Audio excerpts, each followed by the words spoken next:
Ya, assalamualaikum warahmatullahi wabarakatuh. Selamat pagi anak-anak. Pada kesempatan hari ini saya akan menjelaskan mengenai sistem starter. Nah, di mana ada beberapa hal yang harus kita pelajari terlebih dahulu sebelum kita masuk ke praktek sistem starter. Kita akan mengawali pada bagian dasar-dasar yang mendasari sistem kerja starter tersebut.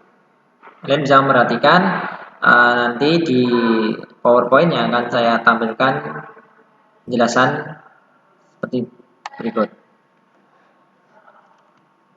Nah, untuk yang pertama yang perlu kalian pahami yaitu mengenai dasar sistem starter, yaitu mengenai action magnet atau bagaimana cara magnet itu bekerja. Nah, seperti yang sudah kalian dapatkan pembelajaran di pelajaran fisika kelas 1 ataupun di SMP, SD pernah diajarkan bahwa magnet memiliki dua kutub, di mana ada kutub utara dan kutub selatan. Nah, di sini seperti yang ada di kita tampilkan di PowerPoint merupakan magnet action of electric atau yang dinamakan dengan elektromagnetik.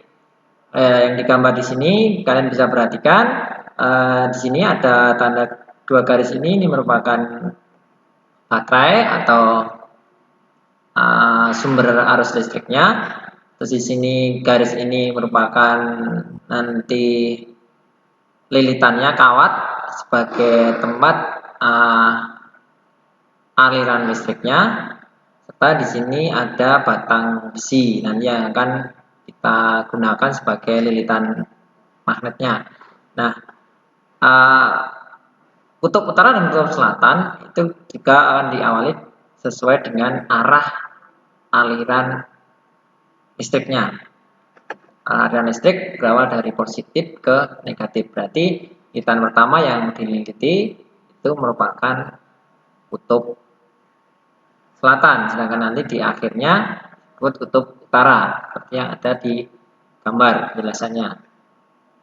Selanjutnya untuk terangan, nah di sini magnet memiliki beberapa hal yang kalian ketahui, sifat-sifat magnet. Ada kutub utara dan kutub selatan. Nah, seperti yang pernah atau yang seperti kalian pernah pahami bahwasanya attraction and repulsion of magnet. Di sini ada gerakan tarik menarik dan ada gerakan tolak menolak, di mana tarik menarik di sini akan dipengaruhi oleh karena adanya perbedaan kutub. Jadi misalkan ada perbedaan atau berlawanan jenis, pasti akan ada keterikatan atau tarik menarik. Jika sama jenis, ini akan tolak menolak. Contohnya kutub utara dan kutub selatan, ini akan terjadi tarik menarik. Artinya ada kutub utara dan kutub utara, di sini akan terjadi tolak menolak. Inilah sebagai sifat dasar magnet yang akan nanti kita gunakan pada sistem starter sebagai penggerak rotornya.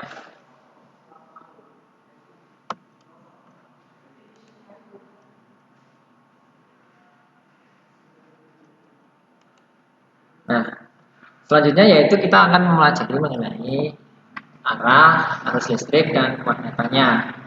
Di gambar di sini saya akan menampilkan gambar arus listrik dan kemagnetannya. Di sini ada baterai, ada current arus listrik, di sini ada batang besi, di sini ada iron filling atau serbuk besi. Di sini ada kertas sebagai tempat serbuk besinya, dan di sini ada conduction wire atau kita namakan line of force around and conductor. Jadi kita akan memeriksa konduktor di sini, medan magnetnya yang akan timbul.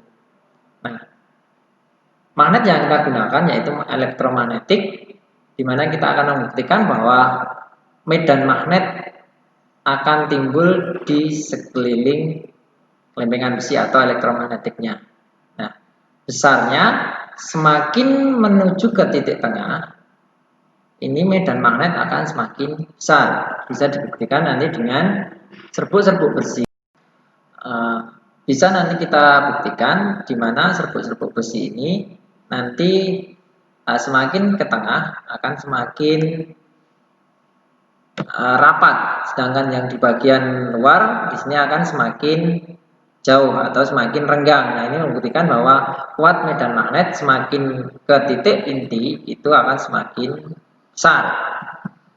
Oke, kita lanjut ke slide berikutnya. Nah, apa yang mendasari hal tersebut? Kita bisa melihat kaidah ulir kanan atau kaidah tangan kanan, di mana jempol di sini kita gunakan sebagai arah arus, serta jari-jari yang lain kita sebagai arah medan magnet. Nah, jadi modelnya seperti itu, seperti yang bisa kalian lihat. Di sini jempol, arah arus, curen, serta yang jari-jari yang lain ini merupakan alirannya, putarannya atau direction of magnetic lens. Nah, seperti ini untuk lebih kalian bisa memahami. Nah, di sini juga dijelaskan arah arus menjauhi kita. Selanjutnya arah arus menuju kita. Nah, kaidah tangan kanan sendiri, jari-jari tangan menunjukkan arah garis gaya medan magnet, serta ibu jari menunjukkan arah arus listrik. Kaidah tangan kanan, ulir kanan maksudnya pada saat kita mengencangkan baut, putaran baut menunjukkan arah garis gaya magnet, medan magnet, serta arah baut menunjukkan arah arus. Jadi hampir sama antara kaidah ulir kanan dan kaidah tangan kanan.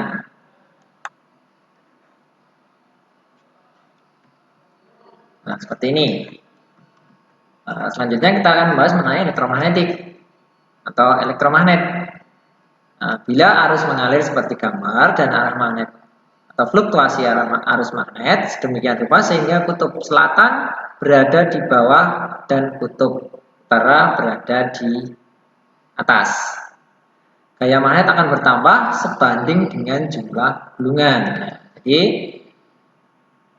kutub utara, kutub selatan diawali dari positif menunjukkan kutub utara, negatif di kutub selatan. Nah, medan magnetnya di sini akan timbul, akan semakin besar itu jika dipengaruhi berapa besar atau berapa banyak gulungan yang ada di inti besi tersebut atau di base of iron-nya atau di inti besinya. Jika inti besinya dililiti oleh iron core atau lilitannya semakin besar, maka medan magnet akan semakin besar pula.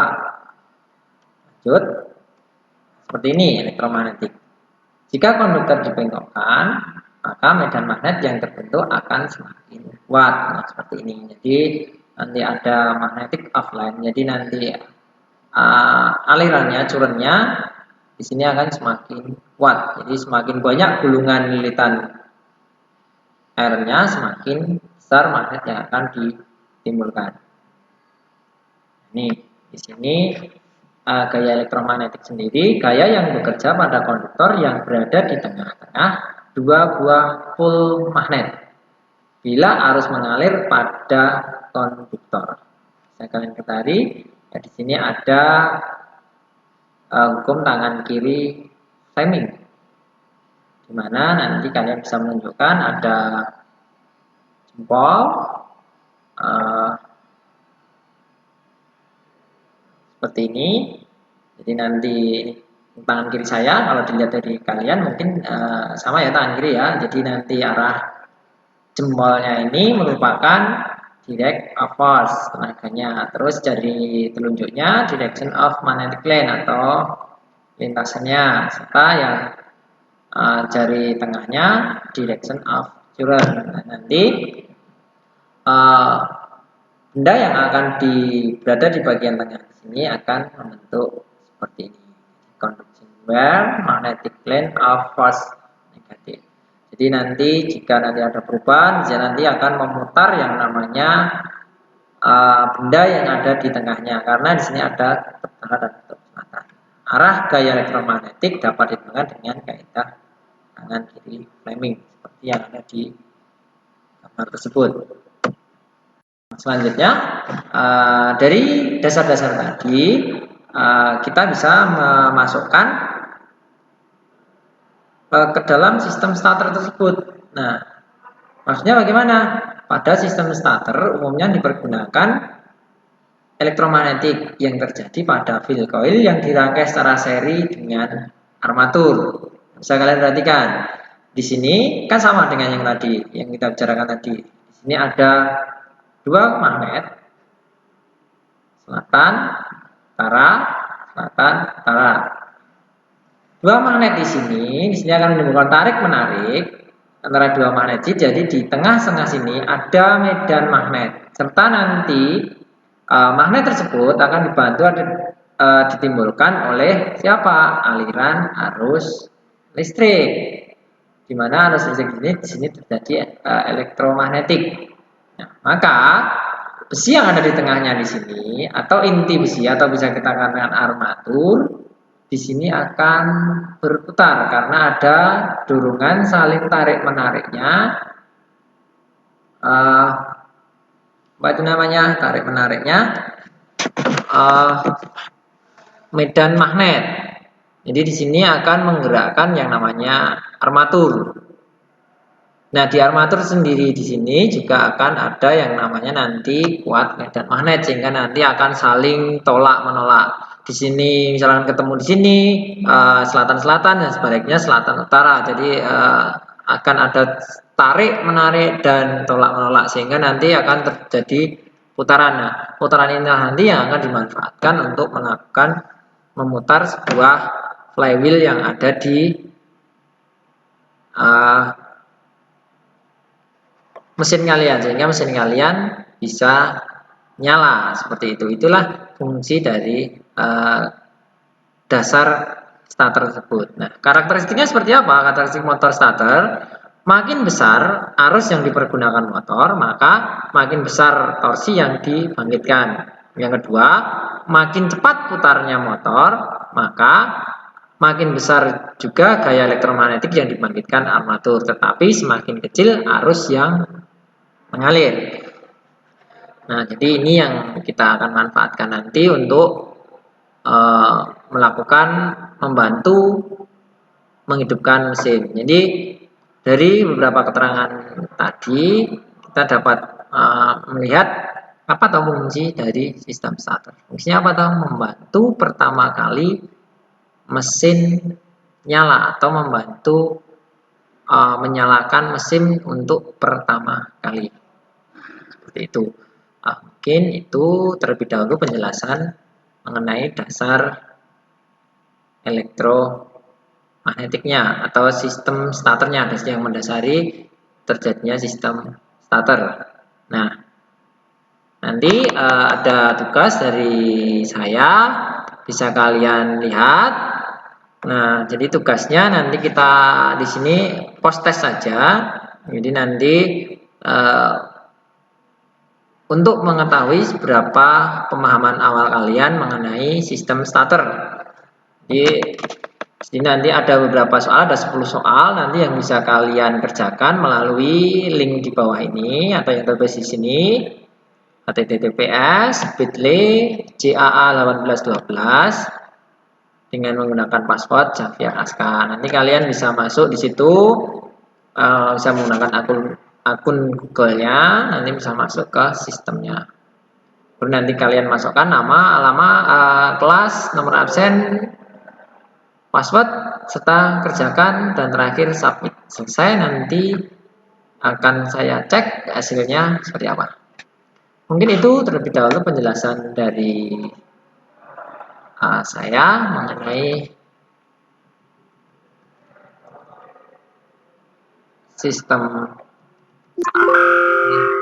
Sekian pelajaran dari saya untuk hari ini. Semoga bermanfaat dan untuk kalian semua. Terima kasih. Assalamualaikum warahmatullahi wabarakatuh.